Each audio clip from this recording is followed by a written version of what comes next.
For over 2 decades, Battlefield has been the king of large-scale multiplayer warfare. Massive maps, chaotic battles, tanks, chats, and explosions, Battlefield has defined a genre.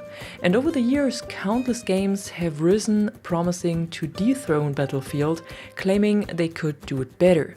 Some had the hype, others had the innovation, and a few even came close, but in the end they all stumbled. So today we're diving into the games that tried to be the next Battlefield and why none of them quite got there.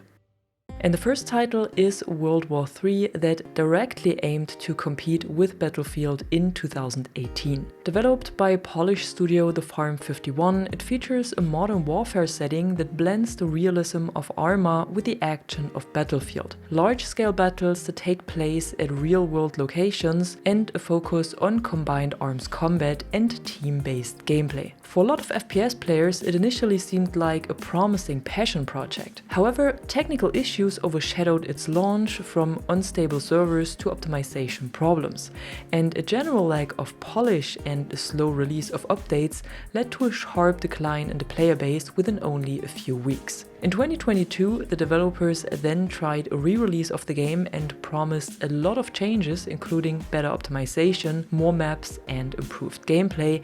And while they did indeed manage to fix a lot of the bugs of the initial version of the game, they still failed to reach a wider audience. By now, the game was bought by a new studio who aims to bring it back to life with regular updates and content drops, but if this will be successful or not remains to be seen.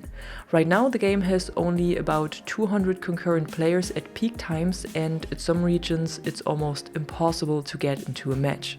At its core, World War III is a good game, though it has a great mix of casual and realistic gameplay and could have been a serious competitor to Battlefield if it wouldn't have had this multitude of bugs and issues at every launch.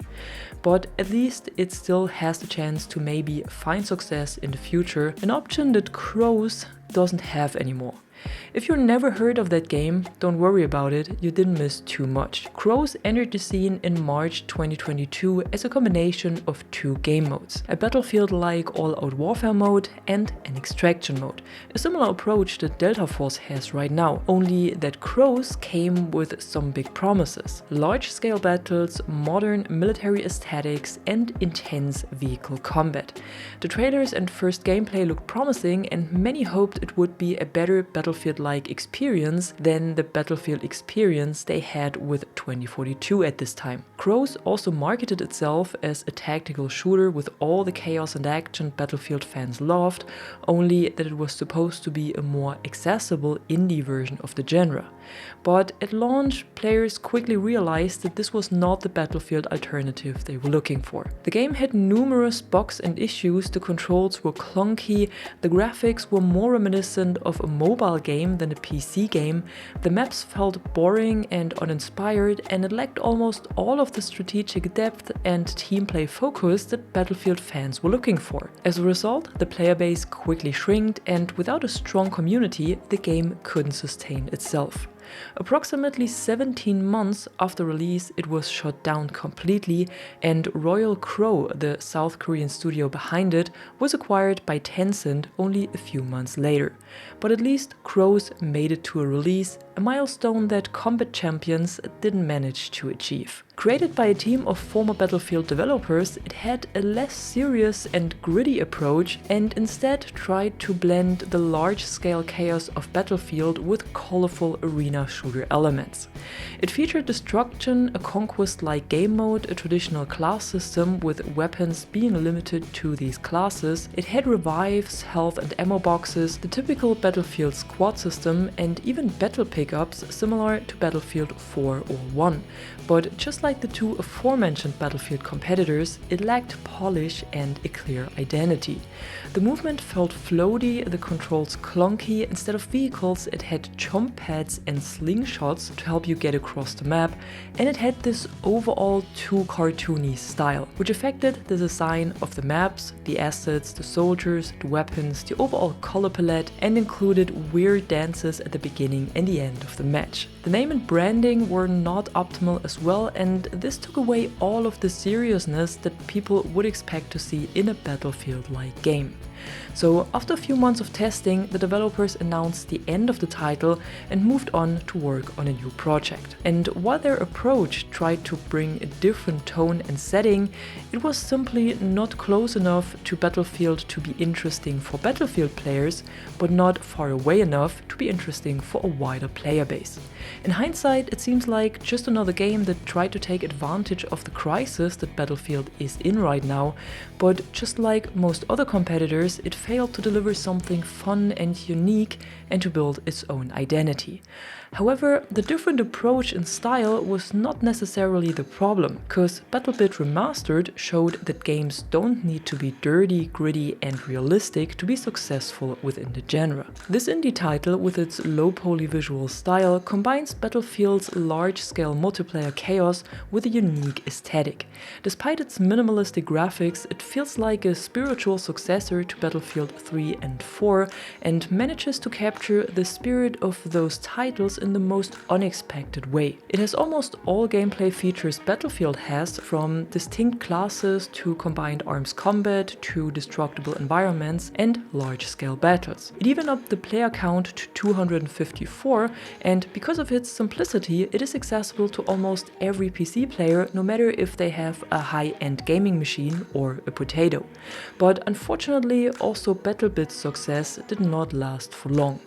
While it initially brought back the feel of the good old days of Battlefield and features like proximity voice chat were funny and entertaining, it quickly turned into a playground for sweats and clans farming kills of casual players. Understandably, this shift in gameplay led to a decline in player count, and with the devs being unable to communicate with their players and not pushing updates on a regular basis, the game started to die off. It's still one of the most played titles on this list, with around 1,800 concurrent players at peak times, and it also delivered a stable performance at launch with only a handful of bugs and issues. Nevertheless, it could not maintain its initial success, and even though it has an own identity and unique gameplay elements, there were no new updates or content releases within almost a year. And despite the frequent promises of the small 3-person development team to rework the game, players are still waiting for this update. But sometimes competition does not only come from new studios or small indie teams, sometimes even the big players try to get into the realm of other giants. So when Modern Warfare 2019 introduced Ground War, many players saw it as Call of Duty's answer to Battlefield. With 64 players, combined arms combat and large-scale maps, it combined the smooth gunplay of Call of Duty with the size and the gameplay mechanics of Battlefield. But the mode wouldn't be on this list if it would have been a great success. While it raised some initial excitement, it fell short of a Battlefield competitor and failed to find its audience. Some maps were designed in a way to funnel combat into choke points, which made gameplay feel chaotic rather than strategic, and other maps often became dominated by snipers, which was frustrating for players who preferred close quarters or mid-range combat. In addition, the vehicles felt underwhelming and lacked the depth and importance they have in Battlefield, and Ground War also suffered from being just one game mode among many, which limited the resources and attention it received from the developers. Updates and content releases often prioritized the main multiplayer modes or Warzone, leaving Ground War feeling neglected. And while some players appreciated the mode for offering something different in Call of Duty, it didn't resonate strongly with the Battlefield fans who were its target audience. It had the potential to compete with Battlefield, but its execution fell short in delivering the scale, depth and strategic gameplay that Battlefield fans expected. So what can future Battlefield competitors, or even Battlefield itself, learn from these attempts?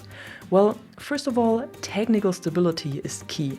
A buggy launch will drive players away, and it's hard to get a broken game back on track. Secondly, gunplay, vehicles and team play must feel satisfying and balanced. Especially team play is one of the core parts of Battlefield and needs to reward collaboration and communication. Third, create maps that are diverse, strategic and fun for all playstyles. And of course, add new ones along the way and deliver consistent updates. And lastly, and most importantly, don't just copy Battlefield. bring something new to the table and build a unique identity. And that was it for today. If you enjoyed the video, don't forget to drop a like and subscribe, and tell me in the comments below what you think a perfect Battlefield or Battlefield-like game needs. Until then, thanks for watching, I'm the Catwoman, and you are awesome.